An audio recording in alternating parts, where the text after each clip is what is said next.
Today's episode, what we're going to be diving into, how do we maintain that customer experience? There's this guest speaker, guest trainer. He's sold, 1,000 accounts in a summer. That's a lot. The reason why this guy sold so many accounts, not because he had some magic script, is because I had this technician named Evan. He would zip through a route wildly fast. Like so fast, it just makes you nervous. Eventually, we did get phone calls, but they are the opposite of what you'd expect. They were 5-star reviews. Wild, right? They were requests for Evan. The math is not mathing. I don't get it. And he said, well, welcome to the Bug Bucks Podcast, a podcast designed to turn you into a bug money millionaire. This episode is brought to you by Bug Bucks Plus, the #1 training and education platform designed to help you build and scale your pest control company. I'm your host, Eric Bassett, and of course, right next to me, my co-host, Jay Claus. What's up, dude? Hey, Eric, and what's up, my Bug Bucksers? All right, man. I'm going to let you share the good news. We're going to brag a little bit. Oh yeah, we're going to toot our own horn. Yeah, because this is awesome, and okay, you go ahead, or else I'm just going to say it. Yeah, I'm just going to say it. Okay, so this is a thing that is really big to me. I don't know if it's big to anybody else in the county, but this is a big thing to me. So I think I mentioned it before on another episode, but the local newspaper, the Columbian, they have this Best of Clark County thing where it's literally every kind of business you could possibly imagine, from woven baskets to general contracting and yada yada. It's like every industry you could possibly imagine. And then it's all what, community voted? Is that the right way to say it? So the community members go on there and they nominate their favorite person or their favorite business for each category. And so we always get nominated for the best pest control company. And then they open up the voting for 1 month and people vote. And then if you win your category, you are crowned. Well, actually, it's more like you get a sticker, or we make the sticker. Yeah, you get dubbed Best of Clark County. Yeah. And then your little sticker says winner and all that stuff. So we've won Best of Clark County 2022, 2023. And this year I've been like biting my nails. Like, we got to get Best of Clark County for 2024. And what day is it today? Wednesday. So yeah, Monday, Jana gets this phone call from the Columbian. Hey, just want to let you guys know you won Best of Clark County again for the 3rd year in a row.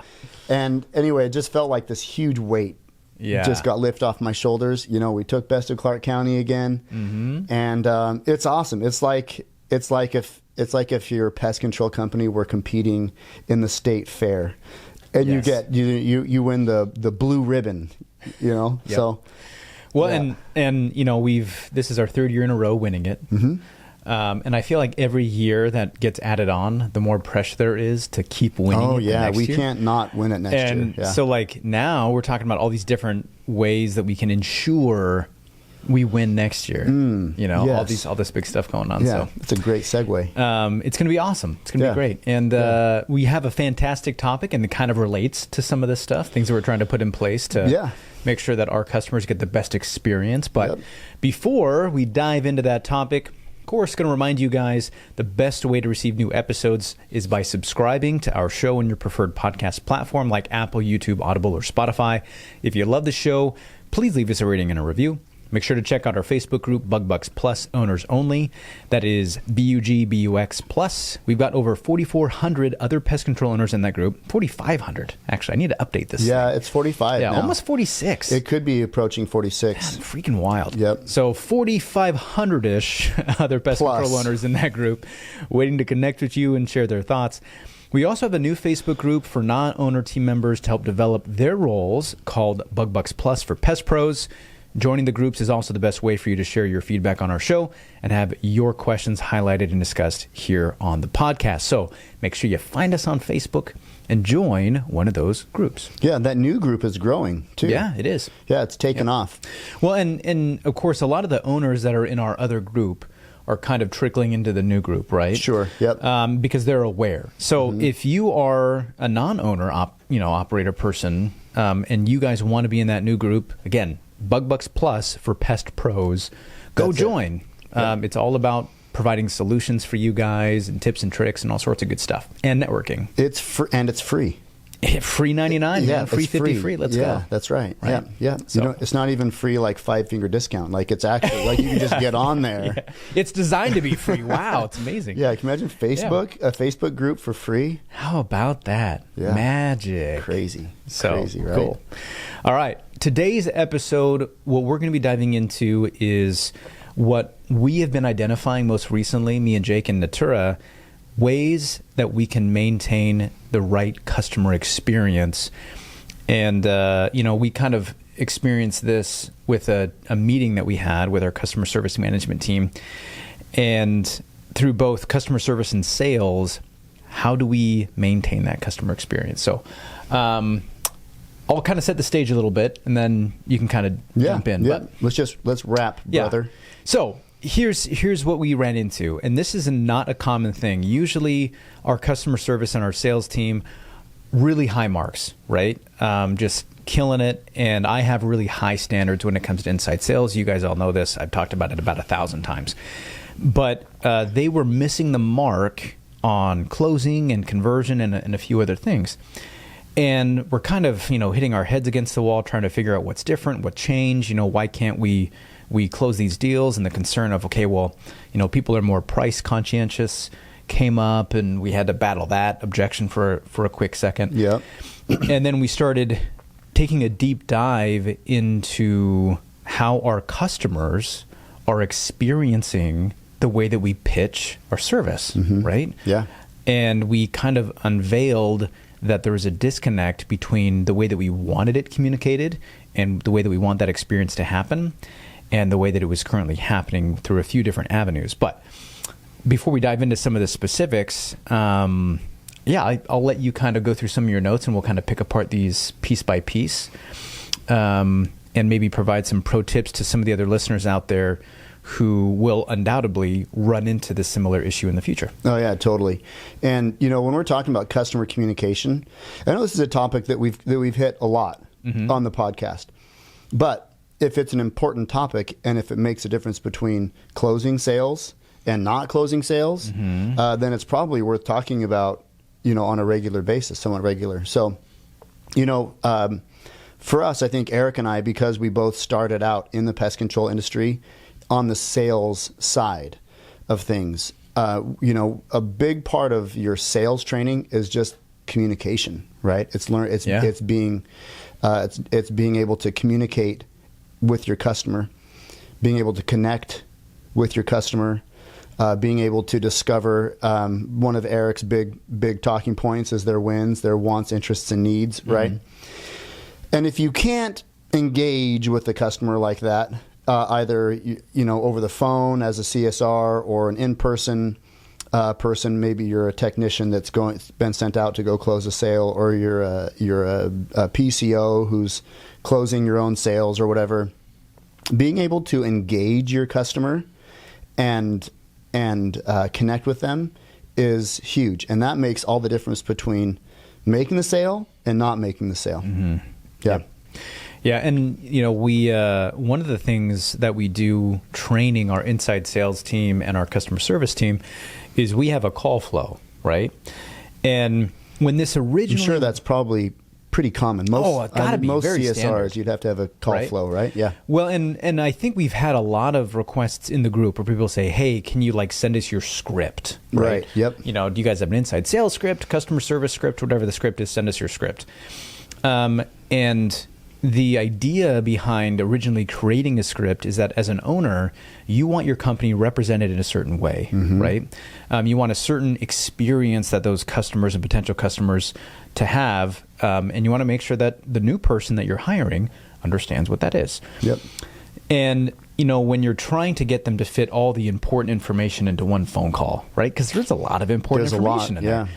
You usually will help them create a script in the beginning to make sure that they know what all the important details are. So we have this call flow, this process, we teach it to them, and then we create what I call their core pitch. It's them writing out their pitch from start to finish that has every single little and big element you can imagine in there that's supposed to be there. And then we go through it with a quality scorecard evaluation form to make sure that it has every single thing in there, right? And that acts as the foundation for them to build from as they go into like on-the-job training, right? And what we had done in the past for years and years and years is that in the beginning, they kind of work off their pitch, right? And then they slowly move to just having normal conversations with customers over the phone. They don't read their pitch. They already know what they're going to say because they practiced and internalized everything, right? And then they just have normal conversations. And, you know, the conversations feel very normal, very genuine, very free-flowing to the customer, even though on our side, they are very intentional, right? They're very specific on what we're saying, why we're saying it, and where it goes, where we're leading the conversation. And recently, we kind of figured out that because one of the people on the team was having really good success just reading their pitch, which is not a surprise necessarily, but they're just reading their pitch, everybody started doing that, right?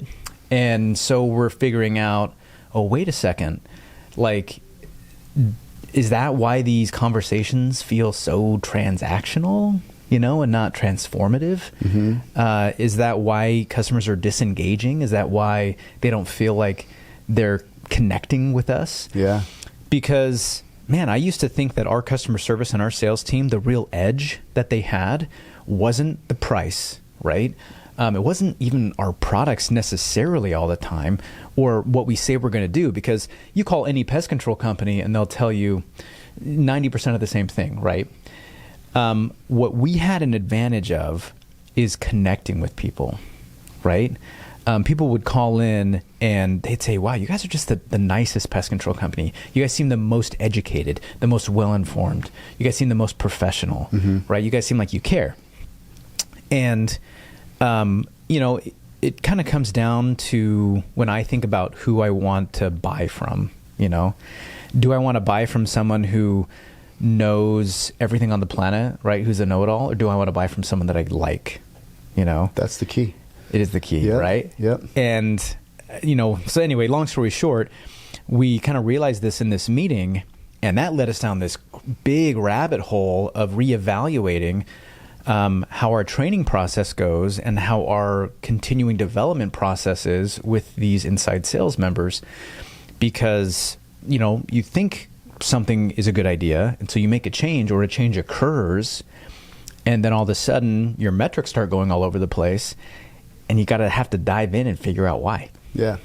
You know, when we were talking about scripts, so, you know, so much of the experience that I bring, I guess, to the conversation about this really comes back to the sales training that I had. I mean, I knocked doors for 8 or 9 years before we started the company. We did door to door a lot. And you'll remember this. So we didn't even talk about this before the show. You'll remember this. So several years ago, in fact, what's several? 4? Sure, why not? Okay, so when does it become many? Oh, I don't know. 6? This is a rabbit hole we shouldn't go. Right, okay. So several, 4 to 5, because a few is 3. Yeah, a few. I will. Several agree is 4 to 5. Yeah. Many is 6+. Okay. Sure.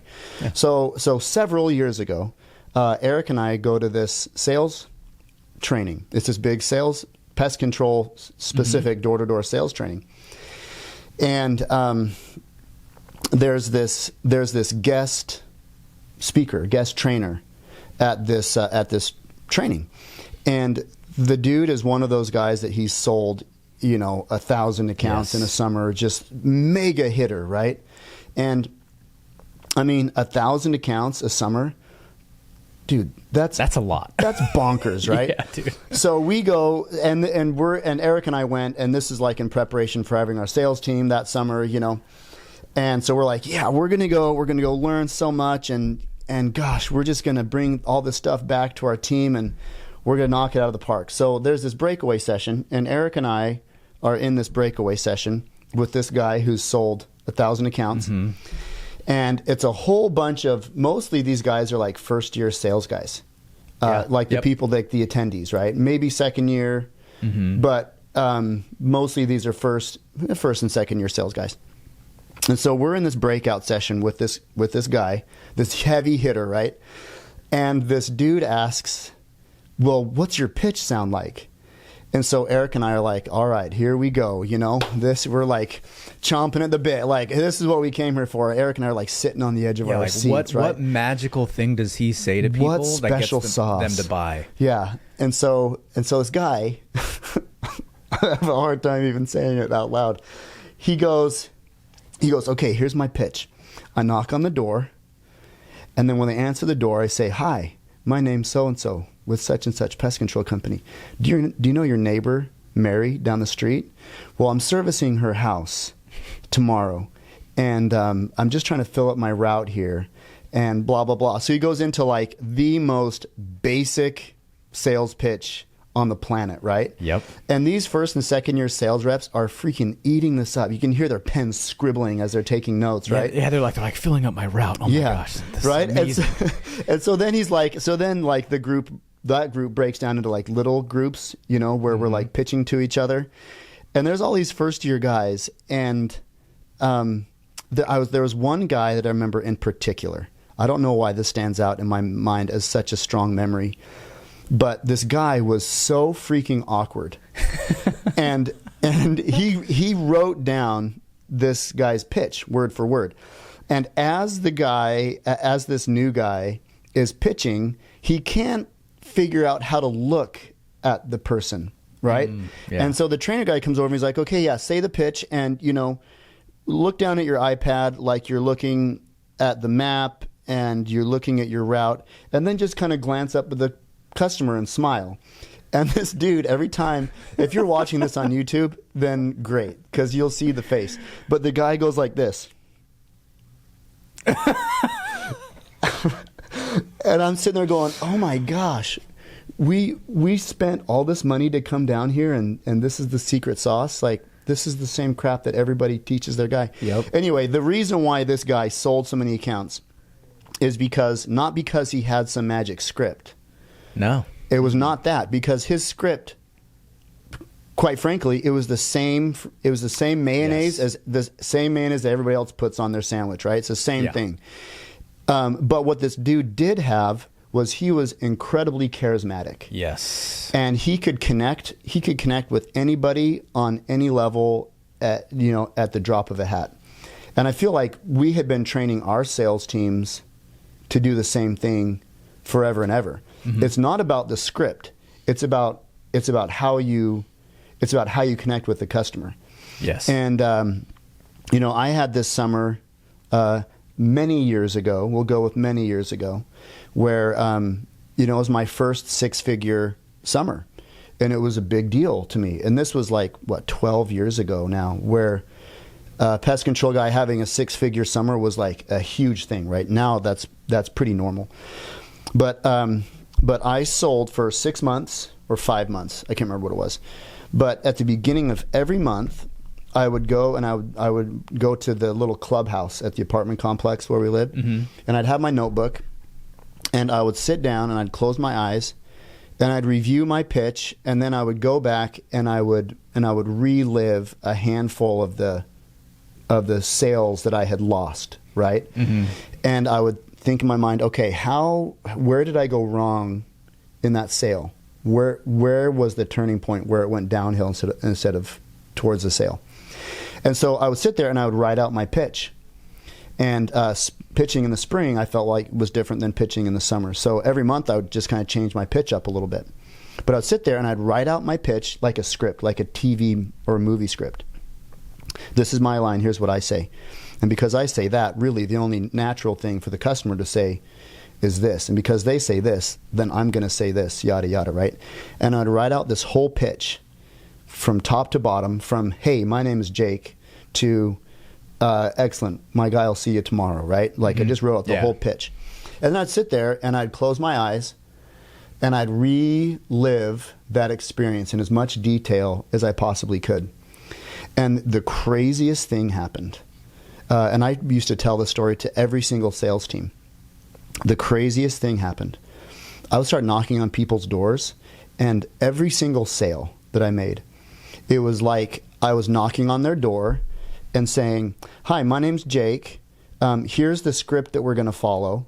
I'm going to say my lines, and where it says cust, C-U-S-T, that's your lines. You read your lines. I'll read my lines. And by the end of this, you're going to give me your credit card number, and we're going to get you on service." Because every single sale that I made that summer followed the script, almost word for word. Yep. And it wasn't the script. It was because I took the script and I made it a part of me. Yes. So that I don't have to think about it anymore. I can just focus on engaging with my customer, and the words for both of us just flow naturally. Yep. And there was it was an acronym or just a saying that we used to tell our inside sales staff, which was, at first, when you write out your pitch, you memorize it. Okay. Like that's the best thing that you can do is just memorize it, right? You have all the right information in there. You're going to commit it to memory. That way you're saying exactly what you're supposed to. Yeah. And then after that, the next step is that you kind of internalize it, right? You're not just reading from a script, but all of a sudden it's becoming a part of you. It's becoming a part of your personality. And what you say and how you say it and the speed in which you say, your tonality, all that stuff kind of takes place, right? And then after that, you continue to personalize it, right? Depending on who you're talking to, depending on what the situation is, depending on where you are and how you feel and other things, right? Like, so it's memorize, internalize, and personalize. So you MIP. Yeah, you MIP it. You MIP it. Right? Yep. You got to MIP this pitch in the bud. Wow. Wow. That could go sideways. Yep, that's crazy. But, kind of rewind back to this, situation with our team in the management meeting that we were having. What felt really good that I think some people feel like is kind of a danger zone is that when the KPIs, when the metrics are haywire, right, and the alarms are going off and the performance is sucking, you can't be afraid to sit down with your team and start peeling back the layers and start diving into the details and start truly investigating. Yeah. And I think it takes a high level of trust in that room, because you're sitting with the people who are responsible for maintaining performance on a team, and you're basically saying, we are not doing what the expected level is, right? We are not hitting that tier of performance. And then you need to be able to dissect what the problem is without them having feelings about it. Right. Right? So if you say, hey, like... Because if you do it in a way that they have feelings about, now you're damaging their confidence. Yes. And that just makes the problem even worse. Yeah. And a lot of times you see that people hide behind objections or excuses or whatever it is, right? Yeah. So if we sit down with somebody and you say, hey, what's going on with the closing rate? And they say, well, right now there's just a lot of, price conscientious people, this economy, people don't want to invest a whole lot of money, whatever, right? And you say, and I did say this, by the way, I said, well, that's not a real issue. That's not a real objection, right? And they're like, yeah, it is. Like, are you some kind of special idiot? Like, that is absolutely an objection. And I had to rewind for a second and be like, Eric, don't be an idiot here. What I meant to say is that when people say, hey, I don't think I can afford that, or, a little bit outside my price range, what they're really saying is, based on the value that I feel in what you just described, the price tag that you told me is not worth it to me, right? Because value is variable. Yep. And the more you understand that, the better off you are. Like, if you can't make the connection to somebody's, and you said it before, their wins, right? Their wants, interests, and needs. If that connects on a very high level, the price tag in their mind can be up here. Right. But if you haven't connected that very well, the price tag in their mind is kind of down here. Yeah. And when you're just going through a written pitch and you're just kind of reading it like a robot, the engagement level is gone. It's right, not there. It's a different part of your brain when you're just reading versus when you're having a genuine conversation with somebody. And that connection piece is really what allows you to key in on what a person's value points are and respond to them in a way that they understand. What that is. Yep. Right? Yeah. So, we were having this conversation, and we start breaking down into some of these details. And luckily enough, right, my little speed bump that I ran into didn't completely kibosh the meeting. Yeah. But we were lucky enough that our office manager and our assistant office manager that were sitting next to us kind of looked at that and thought, you know what, like, we've never used a script, right? Because when I took them through the sales training, that's how we did it, right? They wrote out a core pitch. They practiced the core pitch. They memorized, internalized, and personalized the core pitch. Yep. And then once they had it committed to memory, that went in the desk drawer, and they pitched customers, hundreds of customers, closed hundreds of customers every single day, never looked at that pitch. Yep. And the only time it came back out is if they were struggling, and then we would look back at their core pitch and we'd ask, okay, what changed from this core pitch to now that you want to reintegrate into your spoken pitch? Yeah. Or do you want to make any other changes? Right. Yeah. So it's just something that they never used on a regular basis. And all of a sudden that changed, and now we're suffering some of the side effects. Yeah. Well, when we talk about connecting, I mean, that's absolutely the most important part of any customer engagement is connecting. 100%. In all the years that we've had sales teams or trained sales teams or CSRs in our office, that's the first thing you look for is, are they connecting with the person, right? So we used to have this sales flow that we would use with our door teams called QBEC. Qualify, bandwagon, banter, enter, and close, right? So that was the sales flow. It was simple. QBEC. Hi, are you the decision maker? That way you're not spending 20 minutes pitching. Yeah, you got to qualify the person you're talking to. You get 20 minutes in your pitch. Oh, yeah, man, I'm just home from college. This is my parents' house, right? Yep. And then there's the other parts. And anytime they were failing in one part, we didn't focus on that part. We went to the part before it. So if they were having a hard time bandwagoning or bantering with the customer, it probably wasn't because of that. It's probably because they didn't qualify the customer first. Yep. But connecting, making the connection is the single most important thing. And that's what we always look for. And I remember we had this one guy. I know this is coming back. I know this is... Everybody listening is probably like, I thought you guys dog on door-to-door sales all the time. But only a certain type of door-to-door sales guy we're not a fan of. Yes, only a certain The honest guys were good. Yeah. And so these were our guys, right? Yes. We trained our guys to be honest. If they weren't, then it wouldn't go so well for them. Yep. But we had this guy. This was many years ago. We had this guy, Ian, and he was struggling to connect with people. And he just went day after, a couple days, few days without a sale. And I was like, Ian, what's going on? And he's like, I don't know, man. Will you come work with me a little bit and help me figure it out? Absolutely. So I go out with Ian, and Ian is knocking on the door. The person answers the door, and then just without even really looking the person square in the eye, he would just rattle off his pitch. Hi, my name is Ian with the Natura Pest Control, blah, blah, blah. And I was like, holy crap. Well, no wonder you're not making sales. And so after the first door, we went out and got to the sidewalk, and I was like, okay, Ian, I know what your problem is. He's like, what is it? And I said, first of all, you're talking way too fast. Yeah. But that's not even the biggest problem. The biggest problem is you're not connecting with the customer.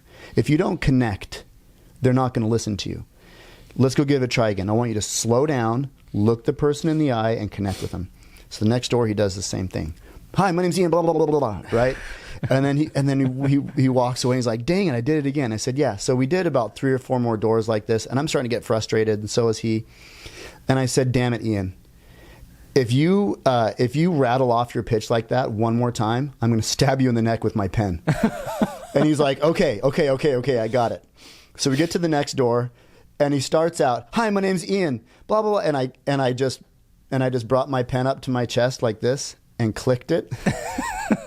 And Ian stopped in his tracks, and he goes, took a deep breath. Can I start over? I'm really nervous. Hi, my name's Ian, right? And then after that, he did just fine, Yeah. But making a sale, seriously, it's like driving a stick, Before you push the gas pedal, you got to push in the clutch, put it in gear, and then you can go. Yep. You cannot make a sale without first engaging and connecting with your customer. Yes, 100%. And I think it's cool that we've talked about, this from a sales perspective, right? Obviously, it's a customer service perspective. It's a retention perspective, right? I don't know how many people listening struggle when customers call in and they say, we need to cancel our account, et cetera, et cetera. Well, you guys probably realize that it only gets you so far to say, oh, well, what are you going to do for pest control if you're not using us? And what are you going to do about the ants? And how are you going to protect your house? And all these other questions, versus really trying to connect with somebody and saying like, hey, what's going on in your life that you feel like you want to make this change, right? And slowing down the pace and trying to connect with them. Because sometimes people just view you and view a pest control company as just another thing, just another line item on their bank statement, right? Yeah. And then they call in and they're kind of thinking the same thing, like, you know what, you're just an expense, I don't really care about it, whatever. But if they get a chance to talk to you and they like you and they connect with you, right? What they value and what they're willing to spend money on changes. It's not just another line item, right? It's a personal connection they have with you. And then it allows you, it's not just what they're buying. That's not going to completely convince them to stick around. But it allows you to have a more open conversation about what they do see value in, right? So then after you kind of have this connection, you can say, hey, we really want to keep your home protected, right? You've invested all this money, all this time to, bring your home up to this standard. What's the plan for you guys? How are you going to keep your home protected? And how can we help, right? Yeah. One of the things that I also think is really cool about connecting with customers is the technicians. And man, do they have such an awesome opportunity to connect with customers. They're the face. They are the company. Yes. Yeah. And there's one guy, shout out, his name's Evan Slavin. And I tell this story a lot just because I think it illustrates this point to a T. So there was a time, I can't remember how many years ago, I was just a CSR. Okay, this is early on in my pest control journey. I was a CSR, and I was managing these different routes. I had a few different technicians, and I was building a route. And we had some standards on how quickly these technicians should be getting their jobs done. Not too fast, right, but fast enough. And I had this technician named Evan, and he would zip through a route just wildly fast, like so fast it just makes you nervous. He's like, hey, I'm done for the day, and you're like, we need to sit down and talk. Pal. Like, there's no way you can be done, and if you are done, there's going to be some problems, right? And so, like, he was kind of confused. He's like, hey, like, are you guys getting complaints? Well, no, not yet, but I'm sure we will, right? And so he was just always so fast, and eventually we did get phone calls. But they are the opposite of what you'd expect. They were great. They were shining reviews. They were 5-star reviews. Wild, right? They were requests for Evan. Yep. They're like, hey, when's Evan going to be here? We love him. He's great, yada, yada, yada. And I'm like busting my brain. I'm like, this does not compute, right? The math is not mathing. So I bring him in and I sit him down and I'm like, Evan, you have to tell me what it is you're doing, because you're spending an average of 15 minutes at a house, 10 minutes sometimes, right? And these people freaking love you. I don't get it. And he said, well, the first thing I do when I get there is I go up and I knock on the door, and I make an effort to remember their name and remember their dog's name and their wife and their spouse and something about their house, right? Hey, that car that you were storing in the garage, like, how's it going, right? Or, oh, hey, I know your son just left for college, like, how's he doing, And he says he spent the first few minutes just talking about them, just them personally. Hey, how are you? How's your life? How's your wife? How's your spouse? How's it going? Right? And he'd spend like 2 or 3 minutes doing that. And then he would say, hey, I know that your time's really valuable. I'll be real quick. I'm just going to treat the perimeter. I'm going to take down the cobwebs and wasp nests. I'm going to granulate the lawn and the flower beds, and I'm going to treat some of the cracks and crevices. Is there anything special you want me to focus on other than that? And they're like, no, that sounds great. And he's like, perfect. I'll check in with you real quick before I leave. And then he busted his ass and zipped around that house, right? He already told the customer that he's going to go quick, right? Yeah. So he zips around the house. They have no qualms about that. Right. He comes back and he says, hey, just want to let you know I took care of X, Y, and Z, right? I did notice this other thing, so I went ahead and proactively took care of this. Is there anything you want me to do before I zip out of here? Nope. You've been great, Evan. Perfect. Well, hey, best of luck with X, Y, and Z. Hope your kids are safe. Hope your wife is happy with her new job. Man. Whatever. And then he's out, right? I love Evan already. I don't even know the guy. Dude, I'm serious. 10 to 15 minutes, right? He was going, zipping crazy fast. So he tells me the story. And I'm sitting here and I'm like, Evan, you are number one of a kind, okay? Like, this is not a normal thing. But what you're explaining just paints the picture that people don't care about how much time you spend at their house. They don't. They don't care about kind of what you're doing while you're there, right? What they do care about is the genuine connection they have with you, because that builds trust. Right. And trust continues to perpetuate them purchasing and choosing your company over and over and over again, right? Mm-hmm. They liked Evan, right? He connected with them. He actually showed them that they meant more to him than just another customer, just another stop in his day, right? And so in my mind, I think, okay, customers call in when they have a problem or when they need something or when they have to reschedule. But proactively, we technicians have a chance to see customers every single day, right? Yep. So if there's anybody out there that maybe should be kind of looking at delivering the right type of customer experience that can make the biggest impact, guys that are in the field, you have so much opportunity. The potential is wildly endless to have a really good positive impact on your customers. Yeah. So we had a really interesting thing happen yesterday and today. We met somebody that changed our lives. Oh, yeah. You talking about Wayne? Yeah. Okay. So I mean, here we're talking about the impact that you can have on a person, and you might be the single most interesting person on the planet. And I know most people think that they are. But if you're interacting with somebody and your whole objective is to illustrate that you are the most interesting person in the world to that person, chances are you will not be the most interesting person in the world to that person. That's not how that works. People want to be heard. People want to be important. People want you to remember their name. Yes. That's what makes people feel good. Okay. So we're selling this, we're selling one of our service vehicles that's not in the fleet anymore. We took the wrap off, we cleaned it up, and we're going to get ready to sell it. Well, we've got this guy that's worked on and off for us for several years. He's a great friend of ours, personal friend and just business friend. And he says, hey, I think that my dad is interested in buying that car. So we're like, okay, cool. Just send him by. It's in the back. So the door opens to the office, and this guy comes in whose personality just fills the room. But it wasn't in like he's sucking the air out of the room kind of way. Nope. He brought me and Eric and Jana into his circle and made us feel like we were the single most important people on the planet. Yeah, he was exuding gratitude. Oh, yeah. And I mean, like, it's like you could tell that his diet was just thank yous and pleases and just the most genuine person, And yeah, he, like, before he came in, we were like, okay, I got to freaking sell this stupid Prius. And someone wants to come look at it. You just said it was a Prius. Okay, guys, forgive us. Yes, it was a Prius. Yes, yeah. You can tell we're selling it. Does that make you feel better? Okay. So, like, we got to sell this freaking stinking thing.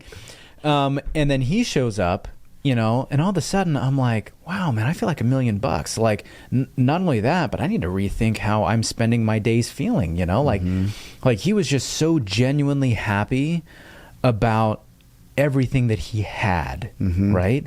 And it was cool because we walked in and we said, kind of started out the conversation saying like, hey, it's great to meet you.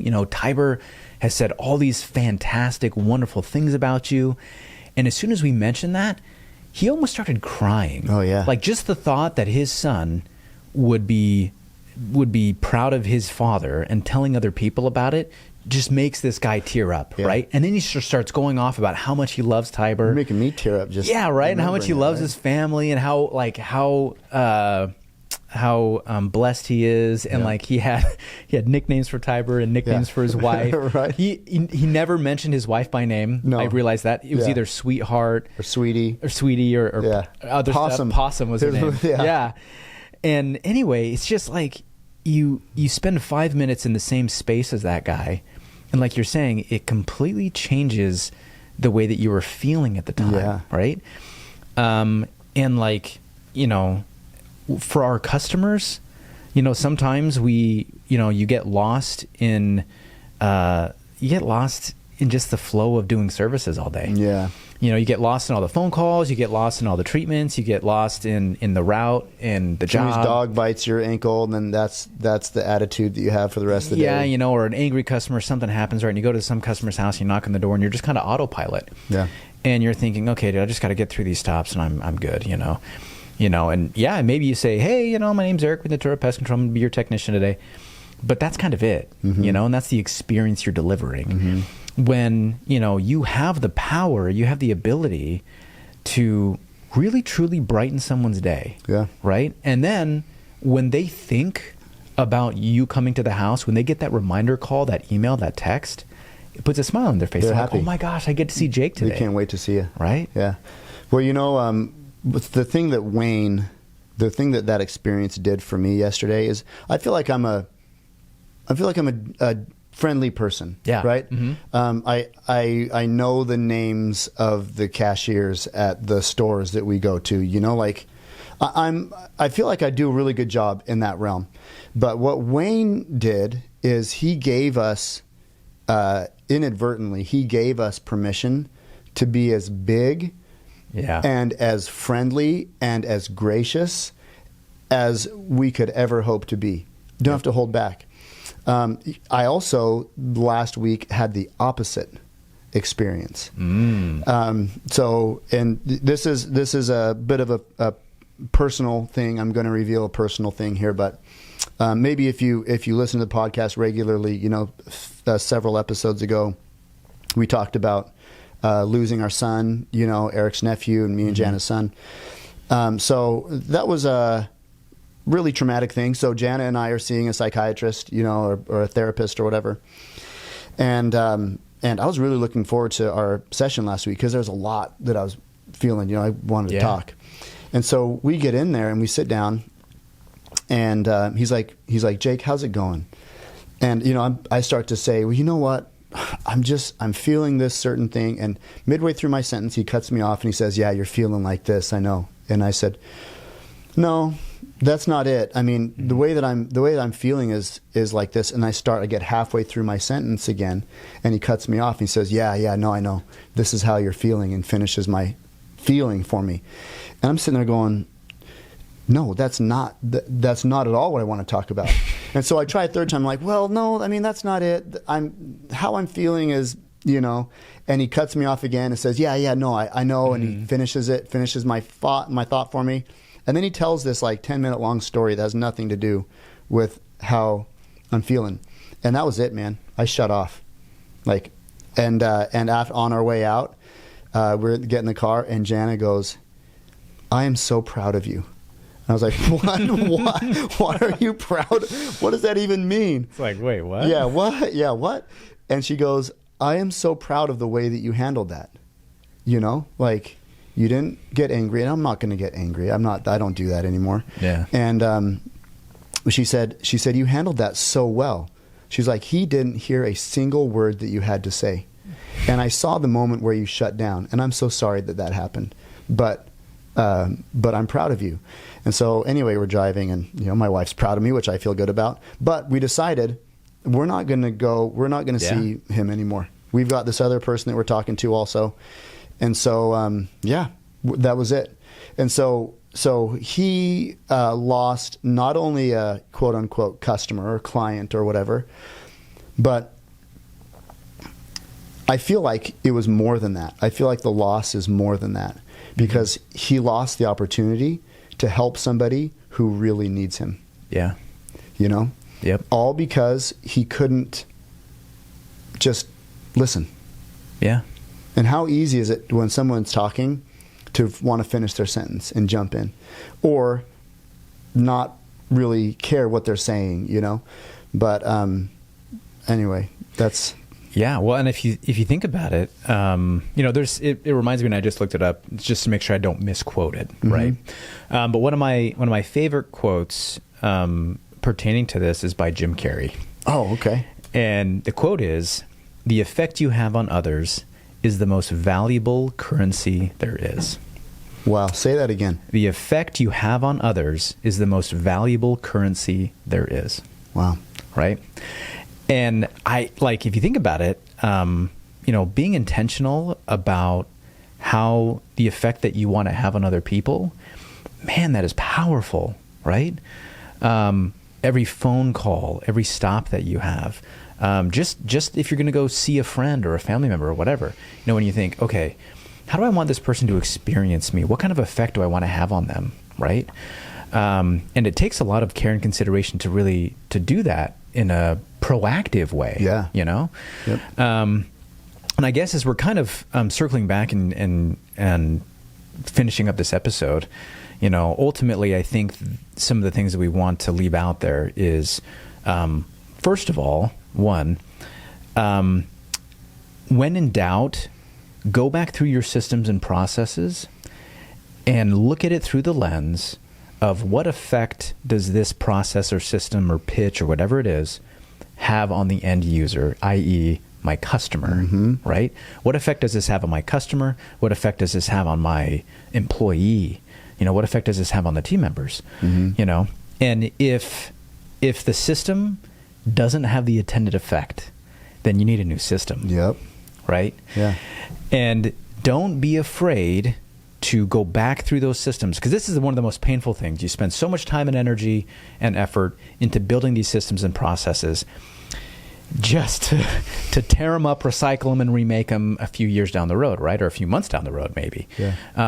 But the obstacle is the way, right? You run into that little obstacle, and you have to sit down with the team and peel back the layers. Yeah. Because if you can't do that, you know, if you're too married to the system or the process without looking at the effect, then that's a quick way to a short end. Yeah, and you know, one last thing that I want to say about that too. You know, the most important thing is remembering people, like knowing people. You know, and that's something over the last 4 months that has become so painfully clear to me. That what matters, the most important things are people. Yes. Right? The most important things are people. And so last week, just one last little experience. I was on shift down at the fire station with one of my favorite captains. And there was this car show that we were running a little hamburger stand for the local VFW. They're having a car show, a hot rod show or whatever at the park. And fire department's running the hamburgers, you know.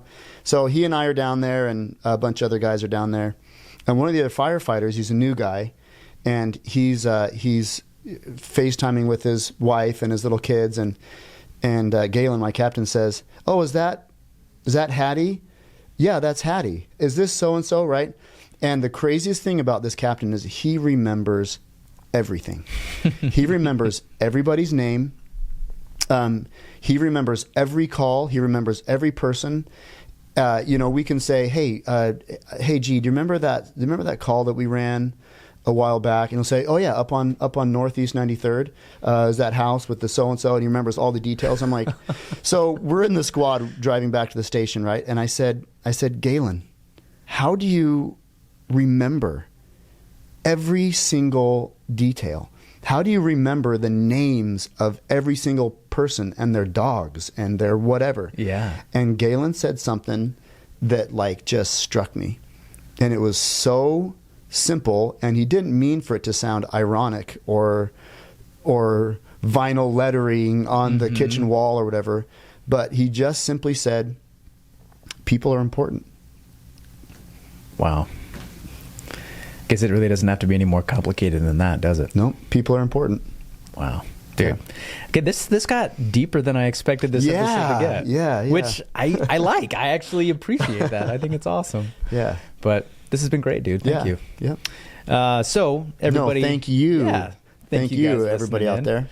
And of course, as we always say, you know, if you have a coworker or a manager or a friend or anybody who could benefit from listening to this episode, the best way to say thank you to us is sharing this episode with them. And of course, if you haven't joined the Facebook group yet, go find the groups and join. They're for you, BugBucks Plus. Lots of information and great connections there. And if you have a topic you want discussed here on the podcast, drop it in the group. As always, this episode is brought to you by BugBucks Plus, the #1 training and education platform designed to help you build and scale your pest control company. Thanks again for listening in. And until next time, keep building those pest control companies. And don't forget to subscribe. We'll catch you guys next time. You're listening to the Bug Bucks Podcast, hosted by Eric Bassett and Jake Claus.